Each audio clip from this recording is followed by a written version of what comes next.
तेरे लिए एक बहुत अच्छे घर से रिश्ता आया था। मुझे तो वो लोग बहुत अच्छे लगे, तो मैंने तो रिश्ते के लिए हाँ कर दी। मेरे लिए कुछ खाने को बना दो। क्यों, स्वर्ग से उतरी अप्सरा को खाना बनाना नहीं आता है क्या? या फिर स्वर्ग से उतरी अप्सरा के लिए कोई खाना देने वाला नहीं आ रहा है आज? ओ प्लीज माँ जी, आप अपना और मेरा मुकाबला तो गलती से भी मत करना। अगर मेरा बेटा इसे प्यार नहीं करता होता ना, तो मैं इसे अपने घर में नहीं रहने देती एक भी दिन। माँ जी, आपको तो सोचना चाहिए था ना। अरे आप वैसे ही इतनी काली हो, ऊपर से आपने लाल रंग की साड़ी पहन ली। अरे आप ऐसे बाहर मत चली जाना, वरना कोई बैल या सांड आपको देखकर आपके पीछे ही पड़ जाएगा। और मेरे साथ तो बिल्कुल भी मत जाना आप। रिया को मैगी खाने का बहुत शौक था। वो आए दिन मैगी खाती रहती। रिया आए दिन मैगी को तरह तरह बनाकर खुद भी खाती और दूसरों को भी खिलाती। ऐसे ही एक दिन रिया की दोस्त नंदनी रिया के घर आती है और नंदनी को देखकर रिया बोलती है, आज रास्ता कैसे भूल गई? यहाँ कैसे आना हुआ? क्यों, अब क्या मैं अपनी दोस्त से मिलने भी नहीं आ सकती? और हाँ, अगर मेरा आना इतना ही बुरा लग रहा है तो ठीक है, मैं चली जाती हूँ। अरे नहीं नहीं पागल, मैं तो मजाक कर रही थी। तू भी ना छोटी छोटी बातों का बुरा मान जाती है। अच्छा तू बैठ, मैं दोनों के लिए मैगी बना कर लाती हूँ। तू भी क्या वही घिसे पिटे स्टाइल में मैगी बनाती है? यहाँ सबको मेरे हाथ की मैगी इतनी पसंद है और बोल रही है मैं घिसे पिटे स्टाइल में बनाती हूँ। तूने तो खाई है ना, फिर भी ऐसे क्यों बोल रही है? खाई है तभी तो बोल रही हूँ। आजकल इतने सारे तरह की मैगी आ चुकी है, लेकिन तुझे तो वही पुराना तरीका ही आता है। तू बोल तो सही, फिर देखियो जो तू बोलेगी वैसे ही मैगी बना कर दूंगी। ऐसे ही थोड़ी सा मुझे मैगी लवर बोलते हैं। अच्छा चल, इसी बात पे ये फैंटा मैगी बना दे। मैंने कल ही देखा है इंस्टाग्राम पे फैंटा मैगी के बारे में। देखने में तो बड़ी ठीक लग रही थी। अब तू बना के खिला दे, पता चल जाएगा खाने में ठीक है या नहीं। फैंटा मैगी तो मैंने सुनी तक नहीं है, तो बनाऊं कैसे? मुझे नहीं आती फैंटा मैगी बनाने। क्यों, अभी तक तो बहुत बोल रही थी। तू बस बोल और मैं बना दूंगी। तो अब क्या हो गया? अब जाकर बना भी। मुझे आती होती तो मैं बना देती, लेकिन आती ही नहीं है। लेकिन तूने बता दिया तो खाने का मन जरूर कर रहा है। चलना खाने चलते हैं। और खाना शुरू करते हैं। नंदिनी जैसे ही फैंटा मैगी खाती है तो तुरंत बोलती है, आए हाय, ये क्या खा लिया? पूरे मुंह का स्वाद ही बिगड़ गया। क्या बकवास चीज है ये? इतनी तो अच्छी लग रही है, फिर तू इसे बकवास क्यों बोल रही है? तूने बस अभी चखी है, थोड़ा और खा। कितनी यम्मी लग रही है, खुद ही मुंह बंद हो जाएगा फिर। जिसे अच्छी लग रही है वही खाए। मुझे तो बिल्कुल भी पसंद नहीं आई है। पैसे भी खराब हो गए इस बकवासी फैंटा मैगी के चक्कर में। मैं जा रही हूँ। अरे रुक तो जा, मैं पूरी खा तो लूँ, फिर साथ में चलते हैं। ठीक है, जल्दी खा ले, मेरा तो मूड खराब हो गया सारा। थोड़ी देर में दोनों वहाँ से निकल जाते हैं, लेकिन रिया को फैंटा मैगी इतनी पसंद आती है कि वो उसका स्वाद ही नहीं भूल पाती और घर पर भी रोज बनाने लगती है। कुछ दिनों बाद रिया फैंटा मैगी खा रही थी कि तभी उसकी माँ अनीता उसके पास आती है और रिया से कहती है, ये क्या खा रही है? कभी तो ढंग की चीज खा लिया कर, हमेशा ऊट पटांग ही खाती रहती है। कीड़े हो जाएंगे पेट में। आप मेरे पेट में कीड़े बताने के लिए आई हो या कुछ काम है आपको? पहली बात तो छोड़ दे ये फालतू की चीजें। आप दूसरी बात पर ध्यान दो, पहली बात का तो कुछ हो नहीं सकता यहाँ। तो दूसरी बात ये है कि तेरे लिए एक बहुत अच्छे घर से रिश्ता आया था। मुझे तो वो लोग बहुत अच्छे लगे, तो मैंने तो रिश्ते के लिए हाँ कर दी। अब तू बता, तुझे कोई परेशानी तो नहीं है? माँ, आपने मुझसे बिना पूछे हाँ क्यों कर दी? कम से कम मुझसे पूछ तो लेती एक बार। बेटी, अब तेरी शादी की उम्र हो रही है, तू खुद ही सोचना क्या बताना और क्या पूछना। लड़के वाले बहुत अमीर हैं और लड़का भी संस्कारी है, तुझे तो बहुत अच्छा लगेगा। लेकिन मुझे अभी शादी नहीं करनी। आप तो जानती ही हो मुझे पढ़ाई करनी है, मैगी खाने का कितना शौक है। शादी के बाद ये सब कहाँ हो पाएगा? बेटा, वो लोग बहुत ही अच्छे घर से हैं, तुझे किसी भी चीज की कोई कमी नहीं होगी और ना ही वो तुझे आगे पढ़ाई के लिए रोकेंगे। ठीक है माँ, जैसा आपको ठीक लगे। अगर आपको वो लड़का मेरे लिए ठीक लगता है तो मुझे कोई एतराज नहीं। रिया अनीता की बात मान लेती है और शादी के लिए हाँ कर देती है। दोनों परिवार की सहमति से दोनों की कुछ ही दिनों में शादी हो जाती है। शादी के बाद रिया घर को बहुत अच्छे से संभालती है, घर का सारा काम बखूबी करती है, लेकिन उसकी फैंटा मैगी खाने की आदत नहीं बदलती। वो अपने ससुराल में भी फैंटा मैगी खाने की आदत नहीं छोड़ती। एक दिन रिया टीवी देखते हुए फैंटा मैगी खा रही थी। अरे बहू, अकेले अकेले बैठकर क्या खा रही है? अपनी सास को तो खिला। आप भी खाओगी फैंटा मैगी? मैंने बनाई है, बहुत ही अच्छी होती है। आप यहीं बैठो, मैं आपके लिए अभी लेकर आती हूँ। इतना बोलकर रिया अपनी सास के लिए भी किचन से फैंटा मैगी लाती है। जैसे ही सुरेखा फैंटा मैगी थोड़ी सी खाती है तो मुंह बनाते हुए बोलती है, ये क्या नाश मार दिया तूने? इतनी अच्छी मैगी को इतनी बेकार बना दिया। इससे अच्छा तो तुम मुझे उबाल कर दे देती, वो इससे ज्यादा अच्छी लगती। बंदर क्या जाने अदरक का स्वाद। कुछ कहा तूने? नहीं नहीं, मैंने तो कुछ भी नहीं कहा। मैं तो ये बोल रही हूँ, आप बूढ़ी हो रही हो ना, इसलिए आपको फैंटा मैगी का स्वाद पता नहीं चल रहा। कोई स्वाद हो तब पता चले ना। आज से पहले मैंने इतनी बकवास चीज कभी नहीं खाई और तुझसे बोल रही हूँ, आगे से कभी मत दे दियो मुझे। इतना बोलकर सुरेखा वहाँ से चली जाती है। लेकिन रिया को फैंटा मैगी की आदत लग जाती है। जब वो लगातार इसी तरह फैंटा मैगी खाती रहती है तो एक दिन उसका पति नीतीश और उसकी सास उसके पास आते हैं और नीतीश कहता है, यार ये तुम रोज रोज क्या खाती रहती हो? इतनी भी मैगी खाना सेहत के लिए अच्छा नहीं है। पहली बात तो ये कि ये बस मैगी नहीं है, और दूसरी बात, अब तक जब सेहत को कुछ हुआ ही नहीं तो आगे कैसे होगा? आप भी ना क्या बात करते हो? अरे बहू, जो अब तक नहीं हुआ तो जरूरी नहीं है कि आगे भी ना हो। तू जरा अपनी सेहत पर भी ध्यान दे। अगर ये फैंटा मैगी आपको भी अच्छी लगती तब मना नहीं करते मुझे मैगी खाने से, लेकिन ये बस घर में मुझे ही पसंद है तो मना कर रहे हो। ये क्या बात हुई? मैं तो खाऊंगी। हम तुम्हें मना नहीं कर रहे हैं, हम तो बस इतना बोल रहे हैं कि रोज रोज खाओगी तो तुम्हारी तबीयत खराब हो जाएगी। रिया नीतीश और अपनी सास की बात को अनसुना करके चली जाती है और अपनी आदत को बरकरार रखती है और मैगी, मेरा मतलब फैंटा मैगी खाती रहती है। लगातार फैंटा मैगी खाने से रिया की तबीयत खराब होने लगती है और वो अपनी सास के पास जाकर कहती है, माँ जी, मुझे अजीब सा महसूस हो रहा है, चलिए ना डॉक्टर के पास। रिया की बात सुनकर सुरेखा रिया को डॉक्टर के पास लेकर जाती है और डॉक्टर रिया का चेकअप करता है। चेकअप करने के बाद डॉक्टर रिया, सुरेखा और सबको बताता है, इनके लिवर में इन्फेक्शन हुआ है और पेट के आसपास फैट हो गया है और ये इसलिए हो रहा है क्योंकि आपके शरीर में कोल्ड ड्रिंक की मात्रा बहुत ज्यादा हो गई है और मैदा भी जम रहा है। आप अपनी सेहत की चिंता कर लो या फिर अपने स्वाद की। बाकी दवाई मैंने लिख दी है, आप अपना ध्यान रखना। इतना बोलकर डॉक्टर चला जाता है और डॉक्टर की बात सुनकर रिया को अपनी गलती का एहसास होता है और वो उदासी मन से कहती है, माँ जी मुझे माफ कर दो, मैंने अगर आप लोगों की बात पहले ही मान ली होती तो शायद आज मुझे इतनी परेशानी नहीं होती। कोई बात नहीं बहू, अभी भी देर नहीं हुई है। तू अभी भी ये सब छोड़कर अपनी सेहत पर ध्यान देगी तो सब ठीक हो जाएगा। जी माँ जी, और अब मैं ये मैगी और फैंटा मैगी बिल्कुल छोड़ दूंगी। अब बस अपनी सेहत पर ही ध्यान दूंगी और मैंने आप लोगों की बात ना मानकर जो गलती की है उसे सुधार लूंगी। रिया अपनी गलती के लिए सबसे माफी भी मांगती है और अपनी सेहत के प्रति सतर्क हो जाती है और कुछ ही समय में वो बिल्कुल ठीक हो जाती है और उसके बाद वो फैंटा मैगी क्या, मैगी भी कम ही खाती। माँ जी, आपको तो सोचना चाहिए था ना। अरे आप वैसे ही इतनी काली हो, ऊपर से आपने लाल रंग की साड़ी पहन ली। अरे आप ऐसे बाहर मत चली जाना, वरना कोई बैल या सांड आपको देखकर आपके पीछे ही पड़ जाएगा। और मेरे साथ तो बिल्कुल भी मत जाना आप। बहू क्या हो गया? तू इतना ज्यादा क्यों हंस रही है मेरे ऊपर? अरे ये साड़ी तो मैंने अपनी शादी में पहनी थी, तुझे नहीं पता है? लेकिन कितने लोगों ने तारीफ की थी मेरी। देखिए माँ जी, लोगों का काम ही है झूठी तारीफ करना और लोग मुंह पर झूठी तारीफ ही करते हैं, लेकिन आपको तो देखना चाहिए ना। अरे आपका रंग कोयले जैसा काला है और आपने लाल साड़ी पहन ली। बहू तेरी सास हूँ मैं, कम से कम थोड़ी इज्जत रख लिया कर। अरे अपनी सास की इतनी बेइज्जती कौन करता है? तू ज्यादा खूबसूरत है तो दूसरों को तो नीचा मत दिखा। ओ प्लीज माँ जी, आप अपना और मेरा मुकाबला तो गलती से भी मत करना। मेरे जितना सुंदर तो आप अगले 7 जन्म में भी नहीं हो पाओगी।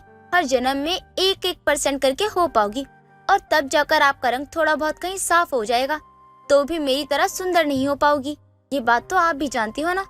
बहू ये तो मैं भी जानती हूँ और तू भी जानती है कि तू अपने चेहरे पर कितनी ज्यादा क्रीम पाउडर लगाती है।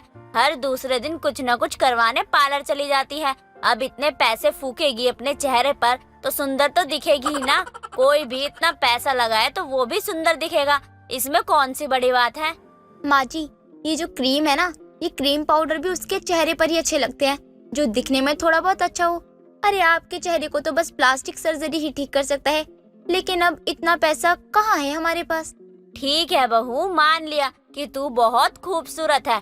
दुनिया में तेरे जैसा कोई नहीं है। तू स्वर्ग से उतरी हुई अप्सरा है। अब हो गई ना खुश? अब तो कोई दिक्कत नहीं है ना मुझसे। देख ले, अब भी अगर कोई दिक्कत हो तो बता दे, क्योंकि तू तो अप्सरा है ना। पहली बात तो ये माँ जी कि ये कोई कहने वाली बात नहीं है कि मैं सबसे ज्यादा सुंदर हूँ, बल्कि ये ही सच है कि मैं ही सबसे ज्यादा सुंदर हूँ। अगर आपको इसमें जलन हो रही है तो वो आपकी गलती है। और दूसरी बात, मेरे लिए कुछ खाने को बना दो। क्यों, स्वर्ग से उतरी अप्सरा को खाना बनाना नहीं आता है क्या? या फिर स्वर्ग से उतरी अप्सरा के लिए कोई खाना देने वाला नहीं आ रहा है आज? माँ जी, मैंने ना कल ही फेशियल करवाया है, तो अब मैं खाना बनाने नहीं जा सकती हूँ। और दीपक को आज ऑफिस में बहुत काम है, इसलिए वो नहीं आ सकते हैं। पता नहीं कौन से कर्म किए थे मैंने, जो ऐसी बहू मिली है मुझे। घर का एक काम तो करती नहीं है, ऊपर से हर वक्त अपने खूबसूरत होने का घमंड ही करती रहती है। अगर मेरा बेटा इसे प्यार नहीं करता होता ना, तो मैं इसे अपने घर में नहीं रहने देती एक भी दिन। माँ जी, मुझे सुनाई दे रहा है कि आप क्या कह रही हो। और हाँ, मैं सुंदर हूँ इसलिए आपका बेटा दीवाना है मेरा। तो अब आप भी कुछ नहीं कर सकती हो अपने बेटे का। आई बात समझ में? साधना, मेरे बेटे की शादी है, तुझे तो पता है। तो मेरे बेटे की शादी में अपने पूरे परिवार के साथ आना है, बारात में भी चलना है, ठीक है ना? क्या बात है आंटी जी, बड़ा खुश नजर आ रही हो। बहू कुछ ज्यादा ही सुंदर है क्या आपकी? हाँ ठीक ही है, सांवली है, लेकिन घर का सारा काम जानती है, पढ़ी लिखी भी है। घर आएगी तो मेरे पूरे घर को अच्छे से संभाल लेगी वो लड़की। मैं तो बस इसीलिए खुश हूँ। क्या सांवली लड़की से आपने अपनी बेटी की शादी करवा रही हो? और आप इतना खुश हो इसमें भी? अरे आंटी जी, आपका दिमाग तो ठीक है ना? अरे मेरी तरह सुंदर लड़की भले ही ना हो कोई, लेकिन किसी को भी मत उठा लाना अपने बेटे के लिए। लड़कियों की कमी है क्या दुनिया में? साधना, अपनी बहू को बोल कि जुबान संभाल कर बात करे। मेरी होने वाली बहू जैसी भी है मेरे लिए बहुत अच्छी है। अरे होगा तेरे में सुंदरता का गुण, लेकिन मेरी बहू भी हीरा है, हीरा, किसी से कम नहीं है वो। बहू, तू हर किसी के आगे खुद को हीरोइन क्यों समझने लगती है? अरे मेरे बेटे ने अपनी पसंद से शादी की थी, तभी मेरी किस्मत फूट गई, वरना तुझ जैसी लड़की को तो मैं अपने घर में रहने ही ना दूं। संजना बिना कुछ सोचे समझे कहीं भी किसी की भी बुराई कर देती थी और उसमें कमियां निकालने लग जाती थी। कुछ दिनों बाद संजना एक ब्यूटी पार्लर में जाती है, जहां वो भावना नाम की एक औरत से कहती है, वो मेरे फेस पर ना थोड़े बहुत रिंकल्स आ रहे हैं, तो कोई दवाई होगी इसकी? मैडम, रिंकल्स आना नेचुरल है, एज बढ़ती है तो रिंकल्स आ ही जाते हैं, इसमें कोई घबराने वाली बात नहीं है। ये तो सबके साथ होता है, ये नॉर्मल है। सबके साथ होता होगा और सबको परेशानी भी नहीं होगी, लेकिन मुझे तो परेशानी है ना। मुझे तो अपना फेस सुंदर ही पसंद है, कोई दवाई हो तो बताओ। मैडम, एक दवाई तो है, लेकिन वो बहुत महंगी है, साथ ही इसके साथ बहुत सारे परहेज करने पड़ते हैं और बहुत कुछ करना पड़ेगा। आपको इनफैक्ट एसी के बाहर तक नहीं निकलना होगा। संजना को ज्यादा नहीं सोचती और वो दवाई ले जाती है अपने घर पर। अब संजना को लगता था कि वो सुंदर है और उसे पढ़ाई करने की क्या जरूरत है, इसलिए संजना को खास पढ़ना लिखना भी नहीं आता था। संजना घर आती है और रात के समय वो दवाई निकालते हुए खुद से कहती है, ये दवाई लगाऊंगी और फिर से मेरी स्किन पहले से भी ज्यादा सुंदर हो जाएगी। मेरे मुकाबले तो वैसे भी कोई नहीं है, अब मैं ही हूँ इतनी सुंदर, तो क्यों ना घमंड करूँ। अब एक काम करती हूँ, ये दवाई लगाकर सो जाऊंगी, तो सुबह तक मेरे थोड़े बहुत रिंकल्स तो कम हो ही जाएंगे। संजना जल्दी से वो दवाई लगाती है और सो जाती है। सुबह जब संजना उठती है तो उसके चेहरे के रिंकल तो खत्म नहीं हुए थे, बल्कि वो और भी ज्यादा बूढ़ी दिखने लगी थी। ये देखकर संजना बहुत परेशान हो जाती है। ये मेरे चेहरे को क्या हो गया? एक रात में बूढ़ी कैसे हो सकती हूँ मैं? कल तक तो बहुत सुंदर थी, अब एक रात में बूढ़ी नहीं हो सकती। हे भगवान, अब मैं क्या करूँ? मैं तो अपना ऐसा चेहरा लेकर बाहर भी नहीं जा सकती, लोग मेरा कितना मजाक बनाएंगे। हे प्रभु, मैं क्या करूँ? मुझे तो कुछ समझ नहीं आ रहा। संजना पूरे दिन अपने कमरे में ही रहती है, कमरे से बाहर तक नहीं निकलती। ये बात साधना को बहुत अजीब लगती है। ये बहू को क्या है, पूरा दिन निकल गया, रात होने को आ गई, लेकिन वो अब तक अपने कमरे से नहीं निकली है। कहीं कुछ हुआ तो नहीं है ना? देखूं क्या मैं? नहीं, देखूंगी तो चार बातें मुझे ही सुनाएगी। एक काम करती हूँ, रहने देती हूँ, कल सुबह भी यही हाल रहा तो देखने चली जाऊंगी। साधना चुपचाप बैठी रहती है। अगली सुबह भी संजना अपने कमरे से नहीं निकलती तो साधना काफी ज्यादा परेशान हो जाती है और अपनी बहू के कमरे का दरवाजा खटखटाने लगती है। बहू क्या बात है, तू अपने कमरे से बाहर क्यों नहीं निकल रही है? क्या हुआ, सब ठीक तो है ना? देख बहू, मुझे तेरी बहुत चिंता हो रही है। जो भी बात है बहू, वो मुझे बता दे।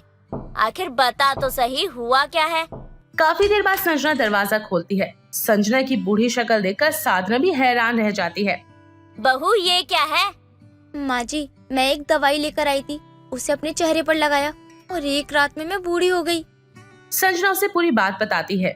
फिर दोनों ब्यूटी पार्लर जाते हैं, जहाँ भी संजना की गलती का पता चलता है। जिसके बाद साधना अपनी बहू से कहती है, देख लिया बहू, तू हमेशा घमंड करती थी ना, अब तेरी शक्ल किसी को दिखाने लायक नहीं रही। मेघा बहुत ही सरल स्वभाव की लड़की थी। उसे खाना बनाना बहुत पसंद था और ज्यादातर समय वो अपनी रसोई में ही बिताया करती। एक दिन वो अपने घर में खाना बना रही थी, तभी उसकी माँ सीमा आकर उससे कहती है, क्या करती रहती है पूरे दिन रसोई में? घर के और भी काम है, वो भी कर लिया कर। क्या माँ, आप भी ना? आपको पता है ना कि मुझे खाने बनाने का कितना शौक है, फिर भी आप मुझे बोल रही हो। पर पूरे दिन रसोई से बाहर निकल कर भी कुछ कर लिया कर। अपने ससुराल में बस खाना ही बनाती रहेगी या कुछ और भी करेगी? माँ, मैं सारे काम कर लूंगी, आप अभी यहाँ से जाओ, मुझे परेशान मत करो। मेघा अपनी माँ को इतना कहकर बाहर भेज देती है। कुछ दिन बाद मेघा अपनी दोस्त के साथ मार्केट जा रही थी। दोनों आपस में अपनी ससुराल की बातें कर रहे थे। तभी शिखा कहती है, सुन मेघा, तू ये बता मुझे कि तुझे कैसा ससुराल चाहिए? मुझे अपने ससुराल में कुछ मिले न मिले, बस अच्छी सी रसोई मिलनी चाहिए जिसमें मैं खाना बनाऊं और अपने ससुराल वालों को अच्छा अच्छा खाना बना कर खिलाऊं। मान ले तुझे अच्छा ससुराल तो मिल गया, पर वहाँ रसोई ना हुई तो क्या करेगी? ओए ऐसे मत बोल, बिना सास के ससुराल चल जाएगा पर बिना रसोई के ससुराल नहीं चलेगा। दोनों सहेली बात करते करते घर आ जाती हैं। अब मेघा अपनी रसोई में ज्यादा समय बिताया करती। एक दिन सीमा की पड़ोसन घर आती है। सुन सीमा, अब मेघा बड़ी हो गई है, इसकी शादी की उम्र हो गई है, इसकी शादी नहीं करवाएगी क्या? हाँ, तू सही बोल रही है। कोई लड़का हो तो बता मुझे। हाँ, एक लड़का है पवन नाम का, वो बहुत अच्छा कमाता है, यहीं पास के शहर में रहता है। तू कहे तो कल ही मैं उस लड़के को और उसकी माँ को घर लेकर आऊँ। ठीक है, तू कल लड़के और उसकी माँ को लेकर आ जा, मैं मेघा को बोल दूंगी। चल ठीक है, फिर मैं अभी घर जाकर लड़के वालों को बोल देती हूँ, तू मेघा को तैयार रखियो। चल अब मैं चलती हूँ।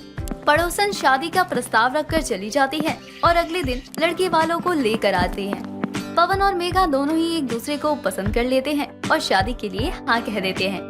कुछ दिनों बाद मेघा की शादी हो जाती है और वो अपने ससुराल आती है। ससुराल में आने के बाद सारी रस्में होती हैं। तभी बहू तू थक गई होगी, अब जाकर आराम कर ले।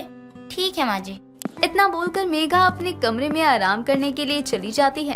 वो बहुत ज्यादा खुश थी और खुद से बातें करती है। फाइनली मैं अपने ससुराल आ गई, सारी रस्में तो हो गई, अब बस कल मेरी पहली रसोई है। कल तो मैं रसोई में अच्छे अच्छे पकवान बनाकर अपने ससुराल वालों को खुश कर दूंगी। कल मेरे लिए बहुत इम्पोर्टेंट दिन है। चल मेघा सो जा, वरना कल तेरी रसोई का सपना सपना ही रह जाएगा। मेघा एक्साइटमेंट में सो जाती है। अगले दिन वो जल्दी उठकर नहाती है और अपनी पहली रसोई के लिए तैयार हो जाती है। इंतजार कर रही होती है कि उसकी सास उसे कब बुलाएगी। कुछ देर बाद उसकी सास की आवाज आती है, बहू तैयार हो गई क्या? जल्दी से नीचे आ जा। हाँ माँ जी, अभी आई।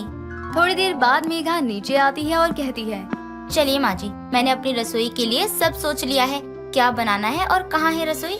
मेघा की रसोई वाली बात सुनकर विमला की एक पड़ोसन सविता कहती है, बहू, तुझे तेरी सास ने ये नहीं बताया कि तेरे ससुराल में तो कोई रसोई नहीं है? तू चुप हो जा सविता। अरे क्या हुआ, हमारे घर में रसोई नहीं है। हम इतने अमीर हैं कि हम बाहर से खाना मंगवाकर खा लेते हैं, हमारे घर में रसोई नहीं होती। देखो बहनों, विमला का ही घर ऐसा है जहाँ पर रसोई नहीं है। इस बेचारी लड़की को तो बिन रसोई का ससुराल मिला है। इसके तो पहली रसोई के सारे अरमान धरे के धरे रह गए। मेघा वहीं खड़ी उन लोगों की बातें सुन रही थी। जब मेघा को पता चला कि उसके ससुराल में रसोई ही नहीं है तो उसका मुंह खुला का खुला रह जाता है। मेघा की आंखों में आंसू आ जाते हैं और वो अपने कमरे में जाकर रोने लगती। अपनी सहेली की बात याद करती है। मान ले तुझे अच्छा ससुराल तो मिल गया, पर वहाँ रसोई ना हुई तो क्या करेगी? ओए ऐसे मत बोल, बिना सास के ससुराल चल जाएगा पर बिना रसोई के ससुराल नहीं चलेगा। मैं अपने कितने सारे अरमान लेकर आई थी कि मेरा ससुराल ऐसा होगा वैसा होगा, और यहाँ तो कुछ भी नहीं है। शिखा की जवान काली है, उस मनूस ने बोला था कि तेरे ससुराल में रसोई नहीं होगी, तो क्या करूँ मैं? माँ को कॉल करती हूँ। मेघा अपनी माँ को कॉल लगाती है और कहती है, माँ मेरे सारे अरमान बह गए। माँ क्या हुआ मेरी बच्ची, तू रो क्यों रही है? सब ठीक तो है ना वहाँ? माँ मेरे ससुराल में रसोई नहीं है, बिना रसोई का ससुराल है ये। पर ऐसा कैसे हो सकता है? तुझसे मजाक कर रहे होंगे। नहीं माँ, मैंने जब अपनी सास से कहा कि पहली रसोई की रस्म के लिए, तो उन्होंने कहा कि हमारे यहाँ तो कोई रसोई ही नहीं बनाई जाती। मुझे आपने दहेज में जो रसोई का सामान दिया उनका मैं क्या करूँ? आग लगा दूँ क्या? क्योंकि यहाँ तो रसोई ही नहीं है। नहीं नहीं, ऐसा मत कर, क्योंकि ऐसा करने से लक्ष्मी रूठ जाती है और आर्थिक नुकसान होने लगता है। तू एक काम कर, इस बारे में दामाद जी से बात कर, क्या पता वो तेरी मदद कर दे। ठीक है माँ, चलो अब मैं फोन रखती हूँ, थोड़ा सा दुख मना लूं कि मेरा ससुराल बिना रसोई का ससुराल है। मेघा फोन रखकर फिर से सोचने लगती है और पूरे दिन बोलती ही रहती है। फिर रात का खाना खत्म करने के बाद जब पवन कमरे में आता है तो मेघा कहती है, पवन जी मुझे आपसे कुछ बात करनी है। हाँ बोलो, क्या बात है? सब ठीक है ना? तुम्हें यहाँ कोई तकलीफ तो नहीं है ना? क्या खाक ठीक है? मेरा ससुराल बिना रसोई का ससुराल है। सारी लड़कियाँ शादी के अरमान लेकर आती हैं कि उनकी शादी के बाद उसकी पहली रसोई होगी, और यहाँ पर तो बाहर से खाना मंगवाया जाता है। अरे अरे अरे अरे अरे, गुस्सा क्यों कर रही हो? अरे माँ को बाहर का खाना पसंद है, इसलिए हम लोग बाहर का खाते हैं। और तुम्हें तो खुश होना चाहिए कि तुम खाना नहीं बनाती हो। अरे यार, दुनिया की हर बहू चाहती है उसे ऐसी सास मिले ना जो उसे काम ना करवाए, और तुमसे काम नहीं करवा रही है, लेकिन तुम्हें तो काम करना है। किचन चाहिए, रसोई चाहिए, क्यों चाहिए? सो जाओ चुपचाप से। पवन के बोलने पर मेघा कुछ नहीं कहती और चुपचाप सो जाती है। अब हर रोज मेघा की सास बाहर से खाना मंगवाती, ऐसे ही चलता रहता है। मेघा की सास बाहर से खाना मंगवाती और खाती। मेघा बाहर का खाना खाकर परेशान हो गई थी, क्योंकि उसे बाहर का खाना खाने की आदत जो नहीं थी। अब उसने ठान लिया था कि वो अपने ससुराल में रसोई बनवाएगी, और वो चुपके से घर में ही एक रसोई बना लेती है। वो चुप चुप कर अपनी सास को खाना बना कर देती और कहती कि ये होटल का खाना है। एक दिन दोनों बैठकर खाना खा रही होती है, तभी मेघा कहती है, लीजिए माँ जी खाना आपका। आप बोर नहीं होती? ये रोज रोज एक ही खाना खाने से बाहर का खा के फूड पॉइजनिंग हो जाएगी। नहीं, ऐसा कुछ नहीं होता। बकवास करना बंद कर और खाना खा ले। नहीं माँ जी, मेरा हो गया, मैंने सुबह ही मंगा कर खा ली थी, अब मुझे नींद आ रही है। मेघा इतना बोलकर वहाँ से अपने कमरे में चली जाती है। अब विमला उसे खाना लेने के लिए पैसे देती, पर मेघा घर में खाना बनाकर खिला देती और पैसे अपने पास सेव कर लेती। अब एक दिन विमला खुद ही बाहर का खाना लाकर खाती है और अचानक से उसके पेट में दर्द शुरू हो जाता है। वो मेघा को आवाज लगाती है। मेघा उसे जल्दी से हॉस्पिटल लेकर पहुंचती है। वहाँ मेघा को पता चलता है कि उसकी सास को फूड पॉइजनिंग हो गई है। वो अपनी सारी सेविंग के पैसे विमला के इलाज में लगा देती है। कुछ दिनों बाद विमला ठीक हो जाती है और मेघा से कहती है, बहू तो इतने सारे पैसे कहाँ से लेकर आई? मैं तो तुझे ज्यादा पैसे देती भी नहीं।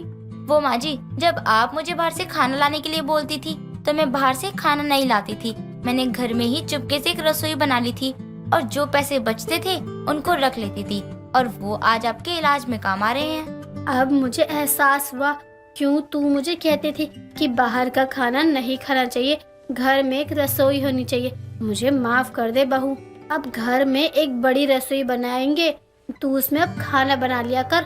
विमला की बात सुनकर मेघा बहुत खुश होती है और विमला घर में एक बड़ी रसोई बनवा देती है, जिसमें मेघा अपनी पहली रसोई की रस्म भी कर लेती है। एक दिन अंकिता अपनी सहेली के साथ बाजार गई होती है। यहाँ उसे खाने को बहुत कुछ मिलता है। तभी उसे कुछ नया दिखता है और वो उस दुकानदार के पास जाकर बोलती है, अरे वाह, ये तो देखने में बड़ा ही टेस्टी लग रहा है। ये क्या है और कितने का है चाचा जी?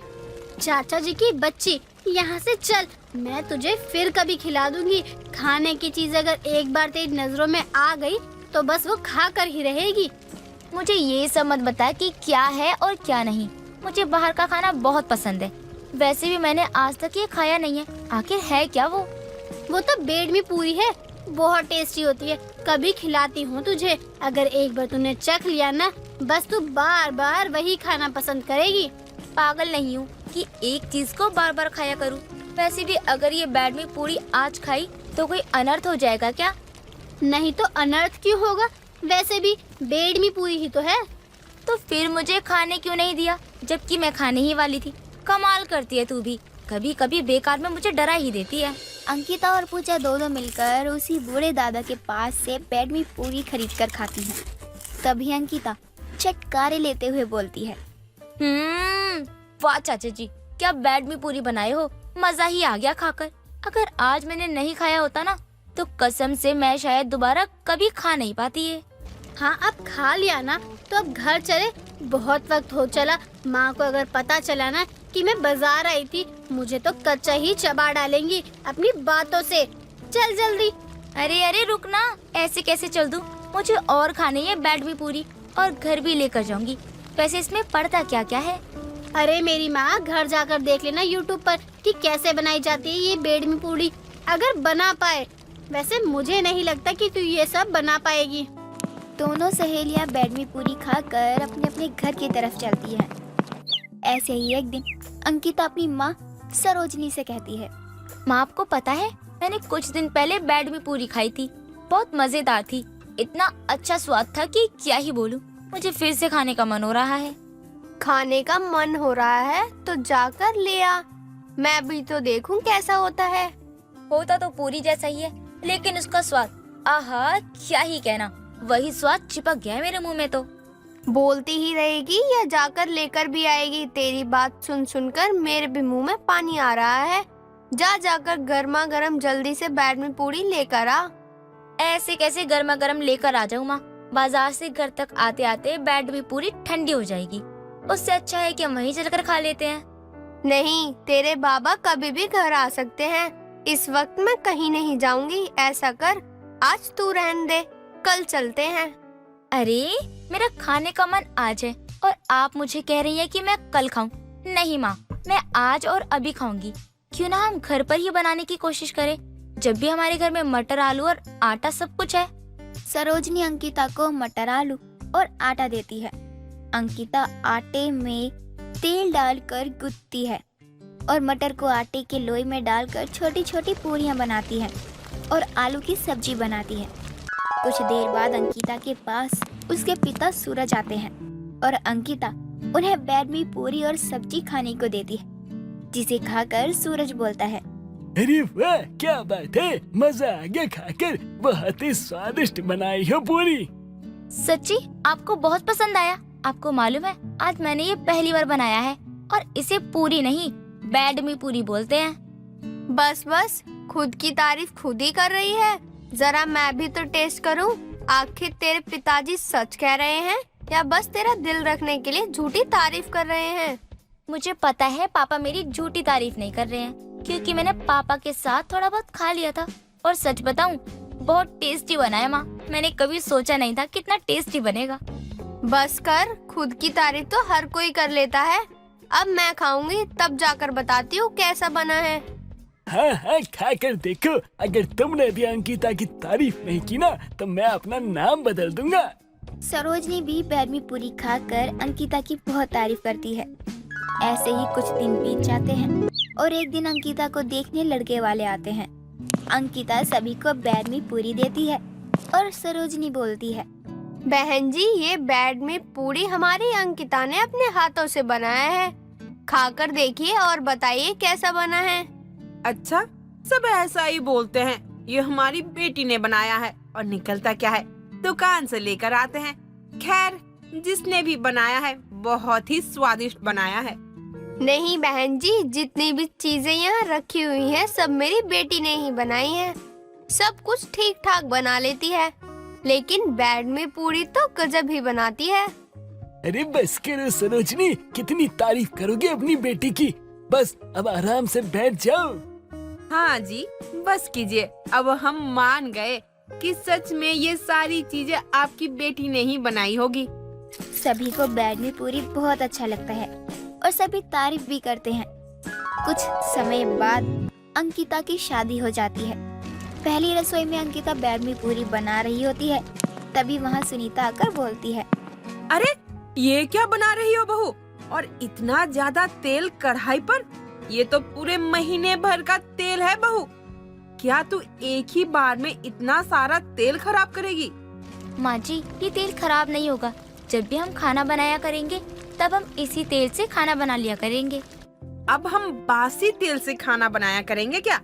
ना, मुझे तो नहीं होगा बासी तेल में खाना बनाना। और तुझे पता है, रखे हुए तेल को खाने से तबीयत खराब हो जाती है। माँ जी, वैसे भी ये इतना ज्यादा तेल नहीं है, इसको खत्म होने में वक्त लग जाएगा। मैं हर रोज यही इस्तेमाल किया करूँगी। मतलब तो यही हुआ ना कि तू हम लोगों को बासी तेल में खाना बनाकर ही खिलाएगी। आप कहती हैं तो मैं कल तेल में बैड में पूरी बनाती हूँ। अब आप जाइए, मैं आप सबके लिए नाश्ता लेकर आती हूँ। वैसे माँ जी, आज घर में कितने लोग आने वाले हैं? कितने लोग? कितने लोग क्यों आएंगे हमारे घर में? जितने लोग हैं उतने ही आएंगे। मैं, तू, नकुल, बस 3 लोग हैं। क्योंकि माँ जी, मुँह दिखाई के लिए कोई नहीं आएगा क्या मुझे देखने? हमारे वहाँ तो बहुत भीड़ लगी होती है नई दुल्हन का मुँह देखने के लिए। नहीं बहू, यहाँ कोई नहीं आता, बस अपने रिश्तेदार ही आते हैं। गांव में सबको पता है 2 दिन बाद तो देखना ही है, इसलिए कोई मुंह दिखाई की रस्म नहीं होती। अब तू सोच ले कितने लोगों का खाना बनाना है। सुनीता की बात सुनकर अंकिता हैरान हो जाती है। ऐसे ही कुछ दिनों बाद जब घर पर कोई नहीं होता तो अंकिता को देखने उसकी बुआ सास आती है और आवाज लगाते हुए बोलती है, भाभी, अरे ओ भाभी, लगता है भाभी बूढ़ी हो गई है। अभी से ही भाभी को कम सुनाई देने लगा है। भाभी सुनती ही नहीं है। अरे भाभी, कोई है घर पे या नहीं? तभी अंदर से अंकिता घर के बाहर आती है और बोलती है, कौन हो आप, जान सकती हूँ? और भाभी कहकर किसे बुला रही हो आप? तू नकुल की दुल्हन है ना? अरे बहू, तेरी बुआ सास हूँ मैं। आजा मेरे पैर छूकर मेरा आशीर्वाद ले ले। लेकिन मैंने आपको पहचाना ही नहीं। नहीं, आपको मैंने अपनी शादी में देखा। कैसे देखेगी? मैं तो नकुल की शादी में ही नहीं आई थी। बहुत कोशिश की कि तुम लोगों की शादी में आऊं, लेकिन अब क्या करूं, किस्मत से तबीयत ही खराब हो गई और उसने ही साथ नहीं दिया। आइए बुआ जी, घर पर कोई नहीं है। माँ जी भी अभी कुछ काम से बाहर गई हैं। आप बैठिए, मैं आपके लिए कुछ खाने की चीज बना कर लेकर आती हूँ। अरे कोई जरूरत नहीं है बहू, तू बस मेरे साथ बैठ और हम बातें करें। देखूं तो कि नकुल की बीवी कितना बोलती है। बुआ जी, बस आप कुछ देर बैठिए, मैं अभी कुछ बना कर लेकर आती हूँ। बस 5 मिनट, अभी गई और अभी आई। वैसे भी अगर मैंने आपको कुछ भी नहीं खिलाया ना तो माँ जी मुझे बहुत डांटेंगी। अंकिता किचन में जाकर बैड में पूरी की चाट बना रही होती है। तभी सुनीता घर आती है और अपनी ननद कुंती से बैठकर बातें करने लगती है। तभी अंकिता अपनी बुआ सास के लिए बैड में चाट लेकर आती है और तभी सुनीता बोलती है, क्या बात है, मेरी बेड में पूरी खाने वाली बहू आज क्या नया बना कर लाई है? माँ जी, आज मैं बैड में ही लेकर आई हूँ, लेकिन कुछ नए अंदाज में, जिसे आप भी खाएंगे ना तो आपको भी बहुत अच्छा लगेगा। ऐसा क्या बनाई है, दिखा मुझे भी। और हाँ, तेरी बुआ को बेड में पूरी खिलाई या नहीं? माँ जी, बैड में पूरी भी लेकर आई हूँ और साथ में उसकी बैड में पूरी का चाट बना कर लाई हूँ, खाकर देखिए आप। अंकिता का बनाया हुआ बैड में चाट सुनीता और कुंती को बहुत पसंद आता है। दोनों खुश होकर अंकिता को तोहफा देते हैं और दोनों खूब चटकारे लेकर खाते हैं। रुचि और अमित दोनों ने अपनी पसंद से शादी की थी, लेकिन रुचि की सास कल्पना रुचि को बिल्कुल भी पसंद नहीं करती थी। इसीलिए वो शादी के बाद भी अमित और रुचि को एक साथ नहीं सोने दे रही थी। ये सब देखकर कल्पना की पड़ोसन विमला बहुत मजाक बनाती है। ऐसे ही एक दिन विमला और कल्पना दोनों अपने मोहल्ले में खड़ी होकर बात कर रही थी कि तभी विमला कहती है, अरे कल्पना, तू अपनी बहू को अब अपना क्यों नहीं लेती? कब तक तू अपनी बहू से ऐसे ही मुंह बनाती रहेगी? है तो वो तेरी बहू ही ना, कब तक ऐसे ही चलता रहेगा? मैं नहीं अपनाने वाली उसे। अरे अपने मन से उसने शादी की है और अब मेरे बेटे के आगे अच्छा बनना चाहती है और मुझे ही बुरा बना रही है। मैं तो नहीं अपनाने वाली। देख, तुझे आज नहीं तो कल अपनी बहू को अपनाना ही पड़ेगा। तो कब तक ऐसे ही चलेगा? जब तक मैं पूरी तरह से संतुष्ट न हो जाऊं। अरे मेरे बेटे को इसने अपने झांसे में फंसाया हुआ है। मैं संतुष्ट हो जाऊं कि ये मेरे बेटे का फायदा नहीं उठाएगी तो फिर ठीक है सब। तेरा पति भी तो तेरी ही सुनता था ना, तो क्या गलत कर रहा है तेरा बेटा? तुझे अगर मेरी बहू और मेरे बेटे की तरफ से ही बोलना है तो कुछ बोल ही मत, क्योंकि जब तक मुझे ठीक नहीं लगता है सब कुछ, तब तक तो मैं उन दोनों की शादी को आगे ही नहीं बढ़ने दूंगी। कल्पना अपने बहू बेटे के बीच में ही जैसे ही खड़ी हो गई थी। इन सब से परेशान होकर एक दिन अमित अपनी माँ से कहता है, माँ ये सब कब तक चलता रहेगा? रुचि और मेरी शादी हो चुकी है, हम दोनों पति पत्नी हैं, और कब तक आप ऐसे अलग रखोगी हम दोनों को? मुझे अब ऐसे अलग रहना अच्छा नहीं लगता माँ। बीवी क्या आ गई, ना माँ की कोई इज्जत है और ना ही माँ की किसी बात का मान है। अब बस यही दिन देखना बचा था ना मुझे तो। माँ ऐसा नहीं है, आप बहुत ज्यादा सोच रही हो। अरे अगर ऐसा होता तो क्या मैं आपकी बात मानता? क्या मैं और रुचि अलग अलग रहते फिर? हाँ, मैं तो पागल हूँ ना जो ये सब गलत समझ रही हूँ। देख, तूने अपने मन से शादी तो कर ली है, लेकिन अब तू मेरे ऊपर दबाव मत डाल। माँ जी, कोई आप पे दबाव नहीं डालेगा। आपको जितना समय लेना है आप उतना समय लो, मुझे कोई दिक्कत नहीं है। अमित, तुम भी क्या माँ जी को बोलते रहते हो? यही जब मैंने तुम्हारे प्यार को अपनाने में समय लगाया था तो चल गया था, और जब माँ जी समय ले रही है तो दिक्कत हो रही है। अब माँ जी को आप कुछ नहीं कहेंगे। देखा माँ, देखा आपने? रुचि अपने से पहले दूसरों के बारे में सोचती है और फिर आपको हमेशा वो बुरी लगती है। मुझे तो ऐसा लगता है ना कि आपने अपने मन में ये बात ठान ली है कि रुचि गलत है। अगर मैं ऐसे ही मुंह बनाती रही तो अमित मुझसे दूर होता जाएगा और बहू के करीब होता जाएगा। मुझे कुछ तो करना ही पड़ेगा इसे रुचि के खिलाफ करने के लिए। माँ जी, अब आपको कोई तकलीफ नहीं है ना? माँ जी, हमारे लिए आपकी खुशी बहुत जरूरी है। आप जब तक कहोगे हम तब तक अलग कमरे में सोने के लिए तैयार हैं। बस कर बहू, मैं बस ऐसे ही टेस्ट ले रही थी और तू इस टेस्ट में पास हो गई। मैं तो ये देख रही थी कि तू मेरे बेटे को कैसे संभालेगी, और तूने बहुत अच्छे से संभाला। इसका मतलब माँ आपको कोई परेशानी नहीं होगी? हम दोनों एक साथ एक कमरे में सो सकते हैं फिर? ये तू कैसे बातें कर रहा है? अरे तुम दोनों पति पत्नी हो, और अगर तुम दोनों साथ में नहीं सोओगे तो क्या मैं सोऊंगी? आज मैं बहुत खुश हूँ। चलो इसी बात पे ना आज हम लोग ना साथ में खाना खाएंगे। कल्पना और बाकी सब साथ में खाना खाते हैं बैठ के, लेकिन अमित के कहने पर रुचि और अमित एक साथ खाना खाने लगते हैं। पहला निवाला रुचि ले रही थी, तभी कल्पना रोकती है। बहू, ये क्या, तू अपने पति के साथ खाना क्यों खा रही है, वो भी एक ही थाली में? माँ क्या हुआ इसमें? अरे हम दोनों पति पत्नी हैं, एक थाली में खाना तो खा ही सकते हैं ना। नहीं, बिल्कुल भी नहीं। हमारे घर में ऐसा कोई रिवाज नहीं है। हमारे घर में सास और बहू एक ही थाली में खाना खाते हैं, ना कि पति पत्नी। इसीलिए बहू तू यहाँ आ और मेरे साथ खाना खा। माँ जी, मैं और आप साथ में कैसे? मतलब आप मेरा जूठा खाना कैसे खाओगी? इसमें क्या है बहू, अगर मैं तेरा झूठा खाऊंगी तो भी तो तू खाएगी ना। मुझे कोई दिक्कत नहीं है, तो तुझे क्या दिक्कत हो रही है? चल अब जल्दी से मेरी थाली में और खाना लगा और साथ में बैठकर खाना खा। रुचि अपनी सास की प्लेट में और खाना डालती है और चम्मच लेकर खाना खाने बैठ जाती है। ये चम्मच देखकर कल्पना कहती है, बहू तुझे मेरे साथ थाली में खाना खाने में शर्म आती है क्या? चम्मच क्यों लेकर आई? हाथ से खाते हैं मेरे घर में, तू भी खाएगी हाथ से ही। और हाँ, अब से तू हर रोज अपनी सास के साथ ही एक ही थाली में खाएगी। रुचि को अपनी सास के साथ एक ही थाली में खाना खाना बिल्कुल भी अच्छा नहीं लग रहा था, लेकिन वो कुछ कर भी नहीं सकती थी।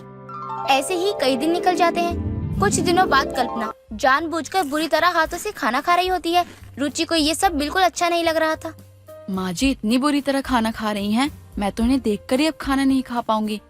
हे भगवान, ये कौन सा रिवाज आ गया जो सास बहू एक ही थाली में खाना खाएंगी? क्या हुआ बहू, तू वहाँ क्यों खड़ी है? आना मेरे साथ खाना खा। तुझे पता है ना सास बहू की एक ही थाली है, तो तुझे भी मेरे साथ ही खाना पड़ेगा। माँ जी, वो मैं क्या कह रही थी ना कि मैं दूसरी थाली में खाना खा लेती हूँ। आपको मेरी वजह से खाना खा के परेशानी होगी, मैं दूसरी थाली में खा लूंगी, मुझे कोई दिक्कत नहीं होगी। बहू, हमारे में रिवाज चलता आ रहा है और आगे भी चलता रहेगा। तू खड़े खड़े बातें ही बनाती रहेगी अब। माँ जी, मुझे हाथ से खाना खाना नहीं आता है, मैं चम्मच से खा लूं। कोई बात नहीं, अब आना बहू, मैं तुझे अपने हाथ से खिला देती हूँ। नहीं नहीं, मैं खा लूंगी। अब आया ना मजा? बहुत हो गए बहू के दिन, लेकिन अब और नहीं। अब मैं बताती हूँ बहू को। बुरी बनकर बहुत रह ली, लेकिन अब बहू को बुरा बनाती हूँ। कल्पना अब जानबूझकर अपनी बहू के साथ ऐसे ही किया करती थी और ये सब रुचि को बिल्कुल भी अच्छा नहीं लग रहा था और वो अमित के पास जाकर बोलती है, अमित, तो माँ जी को कहो ना कि वो इतनी बुरी तरह खाना ना खाए, मुझे देखकर ही घिन आती है। मैं कैसे खा सकती हूँ खाना माँ जी के साथ? ये क्या कह रही हो रुचि तुम? माँ के साथ खाना खाने में तुम्हें घिन आ रही है? मुझे तुमसे ये उम्मीद नहीं थी। मेरी माँ ने तुम्हें अपना लिया और तुम उनके बारे में ऐसा कह रही हो। मैं माँ जी की बुराई नहीं कर रही हूँ, लेकिन मैं बस अपने मन की बात कह रही हूँ। मुझे अच्छा नहीं लगता है। तुम्हें भी पता है ना कि मैं किसी का जूठा खाना नहीं खाती हूँ। तुम्हें बस मेरी माँ से ही परेशानी है। सच में आज ये जान करना मुझे बहुत बुरा लगा है रुचि। अपनी बहू बेटी की लड़ाई देखकर कल्पना को बहुत खुशी हो रही थी, इसलिए वो अब ऐसे ही रोज आग लगाई जा रही थी उन दोनों के बीच में और उनकी दूरियों को बढ़ाई जा रही थी। ऐसे ही कई दिन निकल जाते हैं। कुछ दिनों बाद कल्पना जानबूझकर आधा खाना मुंह में डाल रही थी और आधा थाली में ही निकाल देती है। रुचि को ये देखकर उल्टी हो जाती है और वहाँ खड़ा अमित सब कुछ देख लेता है। अमित को भी अब अपनी माँ का ये बर्ताव पसंद नहीं आता। जब वहाँ रुचि आती है तो अमित कहता है, माँ, अब तक मुझे लगा था कि रुचि कुछ ज्यादा ही बोले जा रही है आपके खिलाफ, लेकिन आज जब मैंने खुद अपनी आंखों से देखा तो मुझे यकीन हो गया कि साथ बैठकर खाना खिलाना ये सब तो एक बहाना है। क्योंकि आप जिस तरह से खाना खा रही हो, इस तरह से कोई भी आपके साथ बैठ के खाना नहीं खा सकता। साथ बैठ के खाना तो छोड़ो, बगल में बैठ के भी नहीं खा सकता। लेकिन एक बात बताओ माँ, पहले तो आप ऐसे नहीं खाती थी, अब क्या हुआ? बेटा वो माँ बस, अब और कुछ मत बोलना आप। मुझे सब कुछ समझ में आ चुका है। आपने रुचि को दिल से कभी अपनाया ही नहीं। ये सब तो आप इसलिए कर रही थी ताकि उसके और मेरे बीच में दूरियां आ जाए और हम अलग हो जाए। माँ, अपने बेटे की जिंदगी बर्बाद करते हुए आपने एक बार भी नहीं सोचा। लेकिन बहुत हो गया माँ, अब आज के बाद आपकी और रुचि की थाली अलग होगी। इससे ज्यादा मुझे कुछ नहीं सुनना है। अब सब कुछ सबके सामने आ जाता है, जिसके बाद अमित रुचि का साथ देता है और सास बहू की थाली भी अब अलग हो जाती है। दोस्तों, अगर आपको ये कहानी पसंद आई तो इसे लाइक करें, शेयर करें और कमेंट करके बताएं कि कहानी में आपको सबसे अच्छा क्या लगा।